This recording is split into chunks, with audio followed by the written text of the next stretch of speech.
If one is favored by even a slight trace of the mercy of your lotus feet, he can understand the greatness of your personality. But those who speculate in order to understand the Supreme Personality of Godhead are unable to know you, even though they continue to study the Vedas for many years. Purport: the verse quoted above is from Srimad Bhagavatam 10:14-29. The Brahma Samhita states, Vedeshu durlabham adurlabham atma bhaktau. That's from Brahma Samhita 5.33. Although the Supreme Personality of Godhead, Krishna, is the ultimate goal of knowledge, Vedaishta sarver ahameva vedya, one who is not a pure devotee and who is not engaged in the service of the Lord cannot understand him. Lord Brahma therefore confirms this, Vedeshu durlabham. It is very difficult to understand the Supreme Lord simply through one's studies. Adurlabham atma bhakto. However, it is very easy for the devotees to capture the Lord. The Lord is known as Ajita, unconquerable. No one can conquer the Supreme Personality of Godhead, but the Lord consents to be conquered by his devotees. That is his nature, as stated in the Padma Purana. Atashi Krishna namadi nabhaved grayam indriyai sevam mukhi jivado swayameva sparatyada. Being pleased by devotional activities, the Lord reveals himself to his devotees. That is the way to understand him. The verse from Srimad Bhagavatam quoted by Gopinath Acharya was originally spoken by Lord Brahma when he was defeated by Lord Krishna. Lord Brahma had stolen all the calves and cowherd boys in order to test Krishna's power. Lord Brahma admitted that his own extraordinary powers within the universe were not in the least comparable to the unlimited powers of Lord Krishna. If Lord Brahma can make a mistake in understanding Krishna, what to speak of ordinary persons, who either misunderstand Krishna or falsely present a so-called incarnation of Krishna for their own sense gratification. Everyone okay? I can't tell from the outside people's party because I can't see them anymore. How's everybody outside? Is there anybody outside? Haribol. Gopinath Acharya then addressed Sarvabhauma Bhattacharya. You are a great scholar and a teacher of many disciples. Indeed, there is no other scholar like you on earth. Nonetheless, because you are bereft of even a pinch of the Lord's mercy, you cannot understand him even though he is present in your house, in your home. It is not your fault. It is the verdict of the scriptures. You cannot understand the Supreme Personality of Godhead simply by scholarship. Purport: this is a very important verse. Even big scholars cannot understand Krishna, yet they dare comment on the Bhagavad Gita. Reading the Bhagavad Gita means understanding Krishna, yet we actually see many scholars making blunders in trying to understand Krishna. Gopinath Acharya's statement is confirmed in many places in the Vedic literature. In the Katha Upanishad 1.2.23, it is stated, Nayam atma pravachanena labhyo namedhaya nabahuna shutena yamivaisha vrinutetena labhyas tasyaisha atma vrivinute tanum swam. It is also stated in the Katha Upanishad 1.2.9, Naisha tarkena matir apaneya frutan yenaiva swajanaya preshta yam tvam apa satyadritir batasi tadrin no vuyan nachiketa prashta. The fact is that the Supreme Personality of Godhead, the Supersoul, cannot be attained simply by explanations, logic, or erudite scholarship. One cannot understand him simply by one's brain substance. Even by studying all the Vedic literatures, one cannot understand the Supreme Lord. However, if one is slightly favored by the mercy of the Lord, if the Lord is pleased, one can understand him. But who are the candidates eligible to receive the mercy of the Lord? Only the devotees. They alone can understand what is the Supreme Personality of Godhead. The Lord reveals himself to the sincere devotee when he is pleased with his service. Swayam eva spuratyada. One should not try to understand the Lord simply from the statements of the Vedas, nor should one uselessly attempt to decry these statements through reasoning and logic. 88. Sarvabhauma Bhattacharya replied, My dear Gopinath Acharya, please speak with great care. What is the proof that you have received the mercy of the Lord? Acharya kahe, Vastu Vishaye hoy Vastu Gyan, Vastu Tato Gyana hoy Kripate Praman. Gopinath Acharya replied, knowledge of the summum bonum, the absolute truth, is evidence of the mercy of the Supreme Lord. Purport. Sarvabhauma Bhattacharya informed his brother-in-law, Gopinath Acharya, the Supreme Personality of Godhead may not have shown mercy to me, but what is the proof of his having shown it to you? Kindly let us know about this. In reply to this, Gopinath Acharya said that the summum bonum, the absolute truth, and his different potencies are identical. Therefore, one can understand the substance of the absolute truth by the manifestation of his different potencies. The summum bonum includes all potencies in one unit. The absolute truth combined with different characteristics is the original substance, vastu, parasya shaktir vivadaiva shuyate. Thus the Vedas state that the absolute truth has different potencies. When one understands the characteristics of the potencies of the absolute truth, one is aware of the absolute truth. On the material platform as well, one can understand the substance by the manifestation of its symptoms. For example, when there is heat, it is to be understood that there is fire. The heat of the fire is perceived directly. The fire may not be visible, but one can search out the fire by feeling heat. Similarly, if one can perceive the characteristics of the absolute truth, we can know that he has understood the substance of the absolute truth by the mercy of the Lord. In the Bhagavad Gita 7.25 it is said, Naham prakasha sarvasya. The Supreme Personality of Godhead reserves the right of not being exposed to everyone. Seva mukhihi jivado swayameva spratyada. The Lord reveals himself to a devotee when he is completely satisfied by the devotee's service. Thus one cannot understand the Supreme Lord without his mercy. The absolute truth cannot be understood by speculation, and this is the conclusion of the Bhagavad Gita. 90. Gopinath Acharya continued, you have seen the symptoms of the Supreme Personality of Godhead in the body of Sri Caitanya Mahaprabhu during his absorption in an ecstatic mood. Despite directly perceiving the symptoms of the Supreme Lord in the body of Sri Caitanya Mahaprabhu, you cannot understand him. This is commonly called illusion. Purport. Gopinath Acharya is pointing out that Sarvabhauma Bhattacharya had already seen uncommon symptoms of ecstasy manifested in the body of Sri Caitanya Mahaprabhu. These uncommon symptoms of ecstatic love indicated the Supreme Person, but despite having seen all these symptoms, the Bhattacharya could not understand the Lord's transcendental nature. He was considering the Lord's pastimes to be mundane. This was certainly due to illusion. A person influenced by the external energy is called Bahirmukh Jana, a mundane person. Because despite his perception, he cannot understand the real substance. Hearing Gopinath Acharya say this, Sarvabhauma Bhattacharya smiled and began to speak as follows. Purport. When one's heart is not cleansed, one cannot awaken the transcendental nature of devotional service. As Lord Krishna confirms in the Bhagavad Gita 7.28, Yesham tantakatam papam jananam punyakarmanam tedvanva mohanir mukta bhajante mam dridhavrataha bhajante mam dridhavrataha bhajante mam dridhavrataha.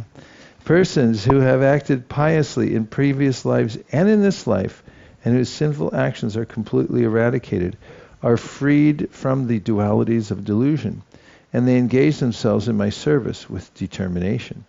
When one is actually engaged in pure devotional service, it is understood that he has already attained freedom from all reactions to sinful activities. In other words, it is to be understood that devotees are already freed from sin.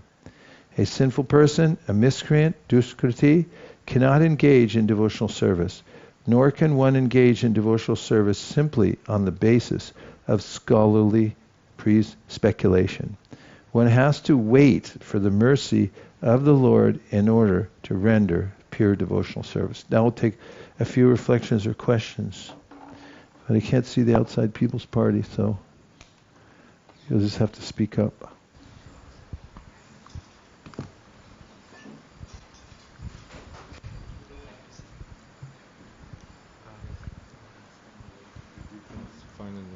What's the difference? Yes. Hare Krishna, Guru Maharaj. Please Hare accept Krishna. our obeisances.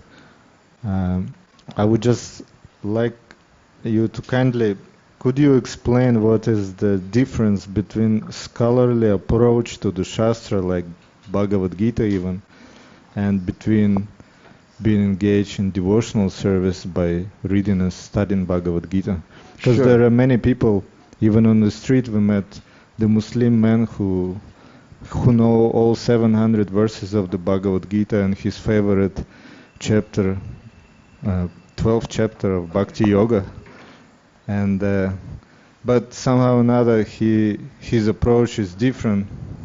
So what is that subtle difference between the devotee's approach and the scholarly approach studies? Well, Prabhupada points it out in the introduction to the Bhagavad Gita. And it's a little bit of a trick, because he says, when you read this book, even if you don't believe in Krishna, you should suspend your disbelief while you read the book and just accept that he's the Supreme Personality of Godhead.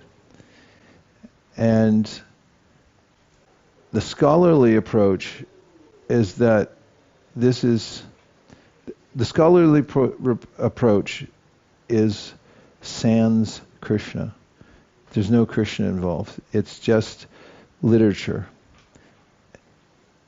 Whereas the devotional approach is Krishna is the Supreme Personality of Godhead. He's the summum bonum. He's the source of all energies. He's God. And he spoke this. That's the difference.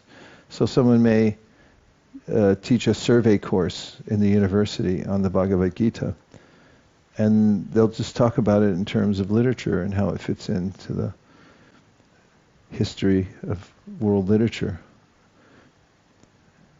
Whereas when a devotee, and Prabhupada pointed this out, there have been hundreds of translations of Bhagavad Gita and commentaries before he put as it is, but no, you didn't see anybody chanting Hare Krishna anywhere with the release of all those books, because they were sans Krishna, means without Krishna.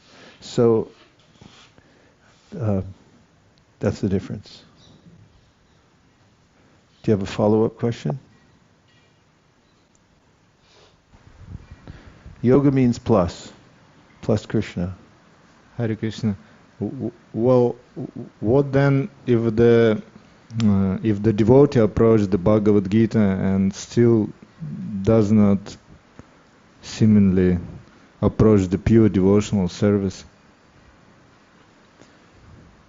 It's a contamination within himself, or? Could be. But if somebody's approaching the Bhagavad Gita as a devotee and accepts Krishna, even if there is some fault, Krishna says, Api chet suduracharo bhajate mama nanyabhag sadhareva samantavya samyag vyavasito hisa. He said, if somebody's rightly intentioned, in other words, they want to be a devotee, they want to be pure, but they're not. They're actually horrible because they still have a lot of leftover stuff. Suduracharo means they really are bad. But because they're well-intentioned, Krishna says you should count them in with devotees, because Shri Pram Bhavati Dharmatma Shashvas Shantim Nagachati Konteya Pratijanihi Nami Bhakti Pranashati. He said, by that approach itself, with sincerity, even if you're really bad at it, and even if you make big mistakes, still very quickly you'll become purified. And Krishna tells Arjuna, you say it out loud everywhere, because people will believe if you say it, that very quickly my devotee becomes purified and attains the ultimate goal by the practice of devotional service. So it's okay to approach the Bhagavad Gita even if you have some impurities. Shukadeva Goswami says, Kama sarva kamo bha, moksha kama udarati, tivrena bhakti yogena yajeta purusham param. So you can be akama, you can read this book if you're akama, you're an akami, means that you don't have any desire. Sarvakamo means you have all the material desires. You could catalog them all. They're all there. Moksha kama, you just want liberation. Tivrena bhakti yogena, but if you perform devotional service, tivrena bhakti yogena yajeta purusham param, all people welcome. They'll all become purified by the process of devotional service and come to the perfected stage. And Krishna recognizes the interim period in which people have awakened faith in the process, but still they can't overcome their stubborn material desires. Jata Shraddha Makatasu Nirvina Sarvakarmasu Veda Dukatmakam Kamams Prityage Pyanishvara Tato Bhajetamam Prita Shraddha Lurjanishtaya Jushamanams Tatam Kamams Duko Darkams Jagarayan. He says the person in that situation has awakened faith in the process of devotional service. Jata Shraddha Makatasu, he believes in the words of Krishna, and that Krishna Katha is purifying. Makatasu. And he also understands that sense gratification leads to misery. But Parityage Pyanishvara means that he can't give it up. Doesn't have the strength yet to give up sense gratification. So Krishna then says, you should still go on with the process. He says, because you should know you're very dear to me, because you're in the process, and you'll come to the perfect stage. And as far as feeling hesitant, or not hesitant, but remorseful about your situation, he says at the end of the verse, Garayan, which means you can be a little disgusted with yourself, but not so much that it keeps you from practicing devotional service. Okay? Thank you. Thank you. That's an important question. Okay. Well, which one? The last one? It's 11th canto. It starts Jata Shraddha. Jata means something's born, and Shraddha, what's born is Shraddha. Mat Katasu, faith in Krishna Katha. Akshobhyatirtha Prabhu? Gurudev, you've answered part of the question already. So this purport where there's smoke, there's heat, chasing the heat to find the source of fire. There's a line which says, similarly, if one can perceive the characteristics of the Absolute Truth, we can know that he has understood the substance of the Absolute Truth by the mercy of the Lord. So the phrase substance of the Absolute Truth is something that devotees get through understanding Krishna as the Supreme Personality of Godhead, six opulences. Through understanding Nam, Roop, Gun, Lila, we can we think we know as practicing devotees, but it's very hard to see that many people, even in our family or other places, will not have that same emotion towards the Lord. So this idea of the substance of the Absolute Truth, is there anything else we need to maybe elaborate upon to convince others about family Krishna? members? Or to Good luck with that. Family members, should just be a good example and be very patient. Don't condescend. Brothers, sisters, parents, unless you're one of those families where you started chanting, you call your mom, and you come back the next day and go, yeah, my mom's chanting 64 rounds now. That's just who you are. But most people have relationship with their families where it's a conundrum, because there's sibling rivalry from the time kids are born, and then parents don't like to be taught by their kids so much, unless you're Devahuti. And so you have to set a good example and just be patient until somebody asks you, like, how come you go for a walk every day with that bag? And what's it like chanting? That means that they're starting to get interested. And meanwhile, as Nirkula pointed out the other day, I forget where we were, you should give a lot of prasadam, because that's the medium of loving exchange, and you can give that to family members and so forth. And in general, as far as preaching goes, the admonition is Ishvare taradineshu bali sheshu dusatsucha prema maitri kripo peksha ya karoti samadhyamaha. The preacher, the Madhyama Adhikari, should see four categories. One is Krishna, the other is the devotees, the next is the innocent, and then there's the envious. And towards Krishna should develop love. For the devotees, you should develop appropriate friendships. Towards the innocent, you should give as much mercy as they can take.